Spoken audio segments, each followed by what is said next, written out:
చిన్న మాట ప్రియ శ్రోతలందరికీ నా వందనాలు. అందరూ బాగున్నారా? మీరందరూ బాగుండాలని ఈ వాక్యం నిత్యం స్థిరపరచబడాలని ప్రార్థిస్తున్నాను. ఈరోజు దేవుని వాక్యం గలతీ 2వ అధ్యాయం 10వ వచనం. మేము బీదలను జ్ఞాపకం చేసుకొనవలెనని మాత్రమే వారు కోరిరి, అలాగు చేయుటకు నేనును ఆసక్తి కలిగి ఉంటిని.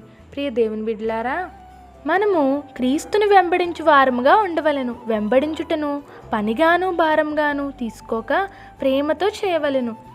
ఆయన అందరు మేలు పొందినట్లు స్వచ్ఛందంగా తనను తాను అర్పించుకొనెను. ఆ సిలువలో మన కొరకు బలియాగమాయను. ఆయన నిస్వార్థముగా అందరికీ సహాయం చేసెను.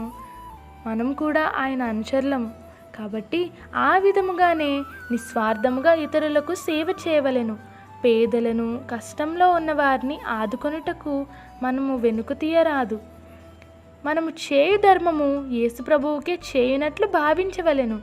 ఒక చర్చిలో పేద పిల్లలకు సహాయం చేయుటకు కావలసిన నిధులను సమకూర్చుచుండిరి. పెద్దలందరినీ తమకు ప్రేరేపించిన కొలది కానుకలు ఇవ్వమని కోరిరి.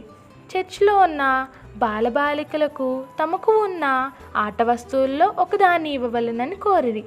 అందరూ తమ కలిగిన దాన్ని తీసుకొని చర్చికి వచ్చిరి.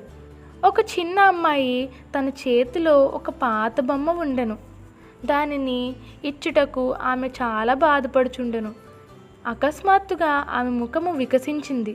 పరిగెత్తుకొని వెళ్ళి ఆ టెడ్డీబేర్ బొమ్మను ఇస్తూ, పాస్టర్ గారు, నేను ఈ బొమ్మ యేసు ప్రభు కొరకు అని మర్చిపోయి ఏడ్చాను అన్నది. కాబట్టి ఓ సహోదరి సహోదరుడా, మనం కూడా దేవుని సేవకై ఇచ్చు ప్రతి వస్తువు అది క్రీస్తుకే సమర్పించున్నామని గుర్తించవలెను. ఇట్లు మీ సహోదరి గ్రేస్. మర్నత షాሎም. మా ఛానల్ని లైక్ చేయండి, షేర్ చేయండి, కమెంట్ చేయండి. మరిన్ని వీడియోల కొరకు మా ఛానల్ని సబ్స్క్రైబ్ చేయండి. పక్కనున్న బెల్ ఐకాన్ క్లిక్ చేయండి. Thanks for watching.